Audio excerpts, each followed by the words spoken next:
If you clicked on this video, then you're curious about my thoughts on the Sony ZV-E10 Mark II. And we're going to go for a bit of a bike ride. I've got my new ND filters on my Action 4.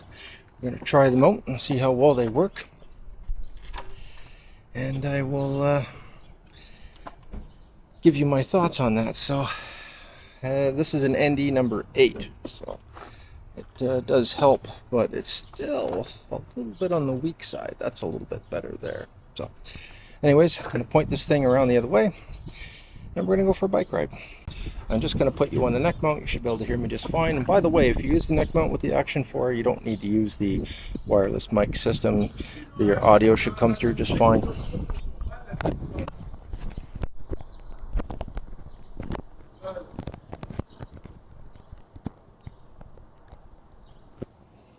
Okay, so,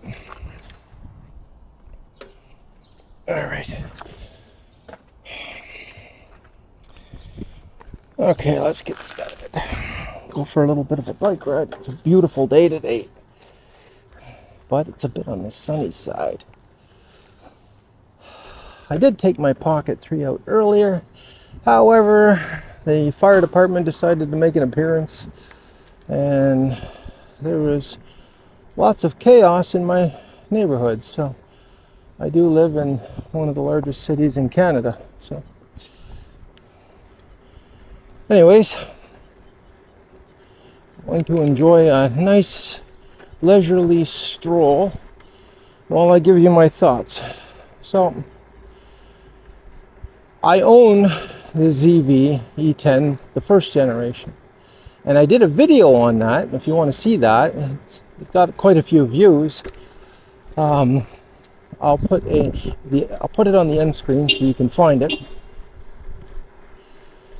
And I was looking into the ZV-E10 Mark II because of all the hype and everything else that was going along with it. But I did notice that it wasn't anything really truly new. Let me just pass these people. So it's basically a stripped down version of the A6700. And the A6700 is actually a much better and more capable camera than the ZV-E10 Mark II. The things that really got my attention was they want $1,400 for the Sony ZV-E10 Mark II, and you can get the A6700 for about, I think it's $18.99.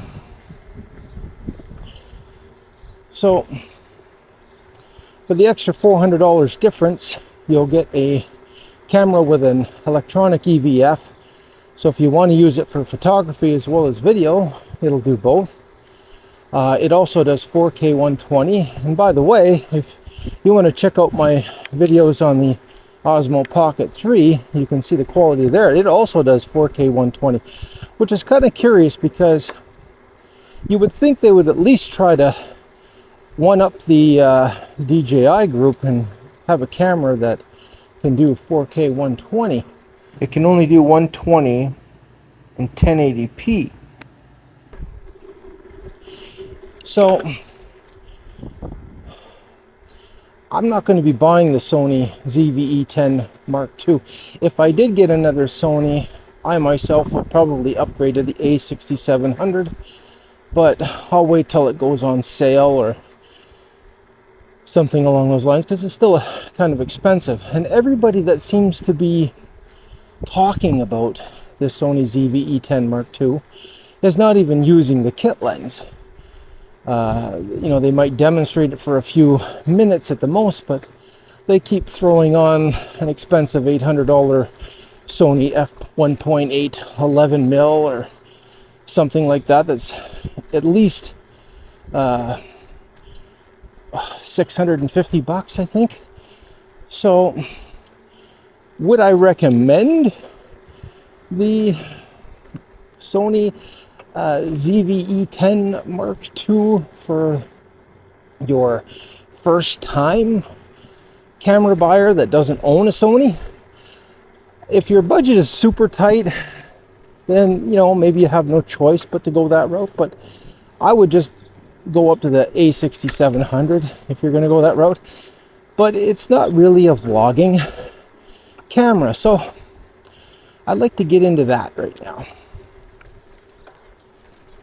Let's get around this lady. Okay, so here's the problem, is that the Sony A6700 is actually a better vlogging camera, or a more true vlogging camera, than the Sony ZV-E10 Mark II. And the reason for that is it's got internal, in-body stabilization, otherwise known as IBIS. The Sony ZV-E10 Mark II, and even the first generation, they don't have this. They have like an electronic stab, and that's one of the reasons why I wanted to show you the Action 4 footage, because the stabilization that they're using is identical or very similar to what you're seeing right now. The only thing is you can't wear a Sony ZV-E10 Mark II around your neck like I'm doing with the Action 4. And my Action 4 is also capable of 4K 120, which at the cost of $550, even if you want the wireless microphone to go with it. So if you wanted the creator combo where you get the wireless microphone with it, and I believe the charging station, you'll get that for less than half the cost. So in one of my videos I said buy the DJI Pocket 3 and the Action 4 as well, because regardless of what camera you buy, you're going to need ND filters, you're going to need accessories, you're going to need cages, you're going to need all of that stuff. And you're going to want to save as much money as possible if you're just starting out. This little action camera is also waterproof. So the Sony ZV-E10 Mark II, there's another issue. It's not weather sealed. You can't take it out in bad weather. So if you live in Canada, you live in Seattle, you live in England, probably not a good pick. The Sony A6700, on the other hand, is a weather sealed camera. You will have to make sure that the lenses that you use with it are also weather sealed, but you can see my point. The A6700 is what the Sony ZV-E10 Mark II should have been.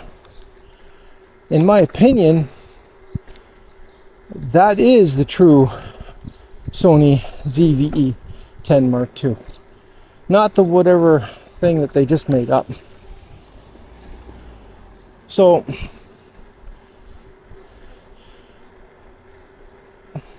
I guess in conclusion, I would get you could get the Pocket 3, you could get the Action 4, you could get all the accessories for a lot less money than you could get into the Sony ecosystem. And you'll be able to download your video files at least twice as fast. And some people have said that the video files on the new firmware don't even work. Now, I don't have the Sony ZV-E10 Mark II in front of me to show you, I don't have it in my hand. Sony never sent me anything, and they're not going to, because I'm unsponsored and I buy everything myself. So they're only going to give that camera, and by the way, they didn't even give it to anybody. They loaned it to people that would probably give them, they wouldn't beat them up too much about it if they didn't like it. And I noticed that some of the guys wanted to say a few things, and they were kind of gentle when it came to beating it up. Now, I'm going to put an end screen on a video that compares the Sony ZV-E10 Mark II to the A6700, and you'll see what kind of lenses and stuff he's using. but he tends to stay away from the kit lens. Sony does send him gear to review. So, would I rather invest if I had have had the Pocket 3, like the reason why I got the Sony ZV-E10 to begin with is because the Pocket 3 didn't exist. It wasn't out yet. And as soon as I seen that thing, and I seen the footage that came out of that camera, I was sold. And it's in my knapsack right now. But I'm on my bicycle, and I tried to hook it up to the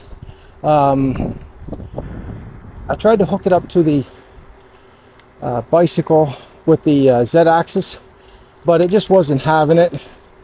It's just kind of an awkward setup with all the springs going everywhere. Now, I've seen people hook them up to cars before. There are solutions to hook them up to cars, and the spring basically takes out the vibration. So I would strongly recommend going with the Pocket 3 if you're not in need of interchangeable lenses and if you don't take still photography. If you do take still photography, then I would implore you to upgrade to the Sony a6700. And that's my conclusion on that. I feel the need to save people a lot of grief and money on that stuff, because Sony cameras are not cheap, and if you're just starting out and you're looking at the Mark II and some salesman's trying to say, oh, look, it's got this feature and that feature and this cinema bars and all that, you have to really ask yourself, do you need all those features? Could you use the first generation? So in my video when I did the good, bad, the ugly on the first one, I talked about it overheating, and incidentally, it does overheat. The first generation and the second generation overheat. The FX30, which is also basically the same camera, but without a viewfinder, but it has a built-in fan to cool it off. And that's the only reason why it doesn't overheat, because they've addressed the cooling problems. So what they're doing is they're addressing problems, and they're just making a new camera out of it. And I don't necessarily agree with those tactics. Every camera company will have a lineup of cameras. And instead of coming out with new and creative things, what they do is they strip options off their other cameras so that you're forced to upgrade. And I don't like that. That was probably the other reason why I went with the DJI ecosystem, because the microphone works with this camera, it works with my Pocket 3. I can get the receiver to work with my Sony ZV-E10, and I think all in all that's a much better setup than and a lot cheaper, because you're going to need things like ND filters, which I'm using right now. And by the way, these ND filters, I got the whole set for about $40. Some DJI stuff is overpriced, like their mounting hardware and things like that, but if you compare it to how much Sony charges for their stuff, it's a drop in the hat, really. It's like nothing by comparison. So I guess I'm just going to turn around and start heading home.